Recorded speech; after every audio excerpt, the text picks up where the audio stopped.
Წულუკიანის ეგრეთ წოდებული საგამოძიებო კომისია აგვისტოს ომთან დაკავშირებით მსჯელობს. მიზანი ნათელია ივანიშვილის პარტიას სურს, რომ ომში საქართველოს ბრალეულობა გამოკვეთოს. ამას ადასტურებს ის კითხვები და განწყობები, რომელიც თვითგამოცხადებულ დეპუტატებს აქვთ. სალომე ლაბაძე ადევნებს თვალს კომისიის მუშაობას ისახლა ფორმულას ეთერს უერთდება სალომე გისმენთ. ქართული ოცნება მაყურებელს შევახსენებ ამტკიცებდა, რომ თითქოს 2008 წლის ომთან დაკავშირებით მას აინტერესებდა მხოლოდ პოლიტიკური ხელმძღვანელობის საქმიანობის შესწავლა და არაპირებდა შეხებოდა სამხედრო პირებს. თუმცა სწორედ ამტკიცების საწინააღმდეგო დღეს პარლამენტის შენობაში წულუკიანის კომისიამ შეკითხვებზე საპასუხოდ ომში მონაწილე სამხედროები დაიბარა. მათ შორის ერთ-ერთ და სხვათა შორის პირველ რესპონდენტად და სავარაუდოდ არა შემთხვევით წულუკიანის კომისიამ შეარჩია ლაშაქოიევა, რომელსაც ომის დროს სამედიცინო უზრუნველყოფის პასუხისმგებლობა ჰქონდა დაკისრებული.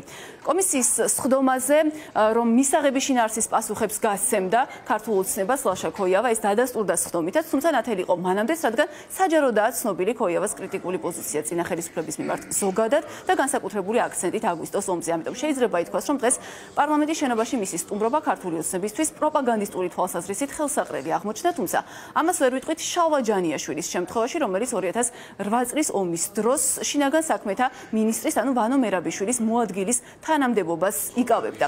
საკუთარი გასაუბრება ქართულ ოცნებასთან ლაშა ჯანიაშვილმა დაიწყო სწორედ ლაშაქოიევას მონათხრობის უარყოფით. ქოიევა ამტკიცებდა, რომ 7 აგვისტოს გამთენიისას საგანგებო თათბირს ჯანიაშვილიც ესწრებოდა, რის საპასუხოდაც და რის უარსაყოფადაც ჯანიაშვილმა განმარტა, რომ ის ამ თათბირს ვერ დაესწრებოდა მარტივი მიზეზის გამო, ანუ იმის გამო, რომ საქართველოში იმ დროისთვის საერთოდ არ იმყოფებოდა. შესაბამისად, ქოიევას მონათხრობი ჯანიაშვილის განმარტებით არის მარტივად დამტკიცებადი ტყუილი. რაც შეეხება ქართული ოცნების შეკითხვებს სამხედროებთან კომუნიკაციით იკვეთება ქართული ოცნების მიზანი არის ის, რომ ამტკიცოს, რომ თითქოს ომის დროს სტრუქტურული ერთეულების ფუნქციები იყო აღრეული, რომ თითქოს შინაგან საქმეთა სამინისტროს ჰქონდა იმაზე მეტი ფუნქცია დაკისრებული, ვიდრე მაგალითად თავდაცვის სამინისტროს და რაც მთავარია, რომ თითქოს სამხედრო პირები მიტოვებული იყვნენ პოლიტიკური ხელმძღვანელების მიერ ბრძოლის ველზე, თუმცა ის პასუხები, რომელიც ქართულმა ოცნებამ შალვა ჯანიაშვილისგან მიიღო, სწორედ საპირისპირო შინაარსის გზავნილებს შეიცავს. ბატონმა ლაშამ, რომელიც ესწრებოდა 7 აგვისტოს გამთენიის თათბირს უზნაძის ქუჩაზე თავდაცვის სამინისტროში, გითხრა, რომ თქვენ იმ თათბირს ესწრებოდით, ასეა თუ არა? არ არის ასე, ტყუილია. იმიტომ რომ ვარ შვებულებაში, გამომიძახეს და ჩამოვდივარ შვიდში საღამოთი. ამგეთ, ეგ შეგიძლიათ ამოიღოთ იმიდან რა ქვიან, ჩემი გადასვლა საზღვრის გადმოსვლა და რაღაც, რას ვესწრებოდი, როგორ შეიძლება ეგ. შვიდში საღამოთი ჩავდივარ კარაში. დილით გამთენიისას თქვენ არ ხართ უზნაძის ქუჩაზე? საქართველოში არ ვარ და რომელ უზნაძის ქუჩაზე ვარ? არა, რატომ ეჭხუბებით? ეჭხუბობთ, ნუ ნერვიულობთ. ესე იგი, თქვენ ამბობთ, ცრუ ჩვენებისთვის მე თქვენ გაგავთხილეთ. როგორც ბატონი ლაშა გავაკეთე. როგორც მახსოვს, აი ახლა მაგას იმიტომ რომ ერთი წუთი კითხვებით დავიწყოთ, ჯობი. თქვენ გკითხეთ ბატონმა ვანომ კარალეთის შტაბში თქვენ რამე გითხრათ? თქვენ თქვით არა. ასე იყო. კი ბატონო, არ ვთქვი. არა. თქვენ თქვით მე დავალება მივიღე გენშტაბის უფროსის მოადგილისგან. ანუ ამოცანა მან დაგისახათ. შესაბამისად, ჩემი დასკვნა არის ასეთი, რომ თქვენ ბატონ შალვა ჯანაშვილს პირველად დავალება მოგცათ სამხედრო პირმა და შემდეგ უკვე ცხინვალში, იმიტომ რომ სამხედრო პირს არ უთქვამს, ხო ცხინვალში შედიო. ხო ცხინვალში არა. ცხინვალში შესვლის დავალება თქვენ მიიღეთ შინაგან საქმეთა მინისტრისგან. ამას ყვება ლაშაქოიევაც, რომ ეს გადაწყვეტილება იყო განსახორციელებელი შინაგანს. ეს არის ისეთი ის რა ქვიან პირი ხო, რომელიც არ შეეძლო ამის გაკეთება რა, ამას ვამბობ.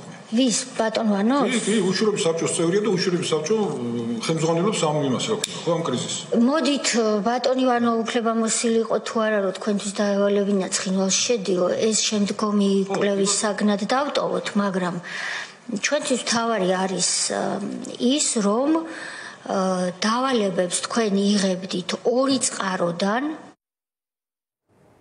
მას შემდეგ რაც შალვა ჯანაშვილთან გასაუბრება დაასრულა, წულკიანის კომისიამ გასაუბრება დაიწყო გენერალ ზაზა გოგავასთან, რომელიც მაყურებელს შევახსენოთ, რომ უკვე აღარ წარმოადგენს 18 თებერვლის შემდეგ აღარ წარმოადგენს ნაციონალურ მოძრაობას. მან პარტია როგორც სხდომაზე თავადაც აღნიშნა, დატოვა იმისთვის, რომ პოლიტიკური გავლენისგან თავისუფლად ესაუბრა აგვისტოს ომის შესახებ და ეპასუხა კითხვებისთვის, რომელსაც დღეს მას უსვამენ წულკიანის კომისიის წევრები. მთავარი გზავნილი კი აგვისტოს ომთან დაკავშირებით გენერალ ზაზა გოგავასი არის ის, რომ არ არსებობდა მანამდელ პერიოდში იმის 100%-იანი ცნობა, რომ შესაძლოა რუსეთს განეხორციელებინა ეს ომი და ერთადერთი რისთვისაც ემზადებოდნენ საქართველოს შეიარაღებული ძალები იმ დროს იყო ის, რისთვისაც უნდა ემზადებოდნენ ნებისმიერ სხვა დროსაც, მათ შორის ახლაც, ანუ ეფექტური თავდაცვისთვის პოტენციური საფრთხის წინააღმდეგ. 2006 წლიდან, როცა თქვენ უკვე ხართ შტაბში, ხელმძღვანელის პოზიციაზე, ხომარი იყო რაიმე, ისეთი ხომარ ხდებოდა, რაც თქვენ ადამიანს, რომლის იმედიც ჩემნაირ სამოქალაქო პირებს უნდა ჰქონდეთ, გაფიქრებინებდათ, რომ შავი ღრუბელი იკრიბება საქართველოს ბედის თავზე. ის საკითხი რაც აქ იხილება, ეს არის 2008 მათ შორის 2008 წლის ომის საკითხი, რუსეთ-საქართველოს ომის საკითხი, ხო? ის რომ რაიმე ასე თქვათ 100%-იანი მაჩვენებლები მოასწავებდა ამ ყველაფერს, არა, მაგრამ ძალიან ბევრი პროვოკაცია რუსეთის ეგრეთ წოდებული სამშვიდობოებისგან უფრო სამაჩაბლოს მიმართულებით, ვიდრე აფხაზეთის მიმართულებით. არსებობს ინფორმაცია, რომ 2007 წლის შემოდგომაზე გაიცა დავალება საველე ჰოსპიტალის ორგანიზებაზე. ეს ინფორმაცია დღეს დილით მივიღეთ სამხედრო ექიმისგან, მეთაურისგან, რომელიც არის ლაშა ქოიავა. თქვენ მას პოლკოვნიკი ლაშა ქოიავა. მას მიუღია ეს დავალება და ეს ომს ნიშნავდა, ესე თქვა, ხო? არა, მას ერთი წუთით ბატონო ზაზა. უბრალოდ მე მიჩნდება კითხვა, რომ რაში ჭირდება გენერალ გოგავას პოლკოვნიკ ლაშა ქოიავას დაავალოს საველე ჰოსპიტალის მოწყობა 2007 წლის შემოდგომაზე. არით გასაგებია კითხვა, ძალიან მარტივია ამაზე პასუხი. რა მდგომარეობაში მივიღე მე შეიარაღებული ძალები, მე მგონი ახლა ამის მოყოლა ძალიან შორს აგვიყვანს.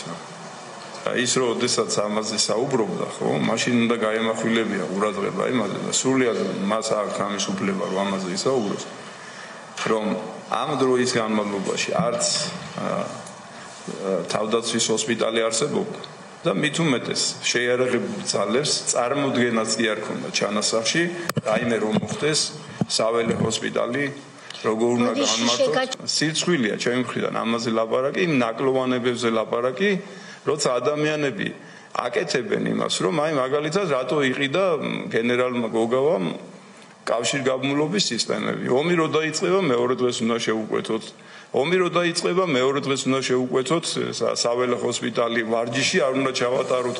აი უბრალოდ თქვენთან არანაირის არა მაქვს, უბრალოდ ესეთ სახის მეთაურებს თან ადამიანი იძახის, რომ სპეცკავშირებიდან გადმომიყვანესო, მაგრამ იმას კი არ იძახის, ვინ გადაიყვანა იმ სპეცკავშირებში სამედიცინო გამოცდილებით ადამიანს.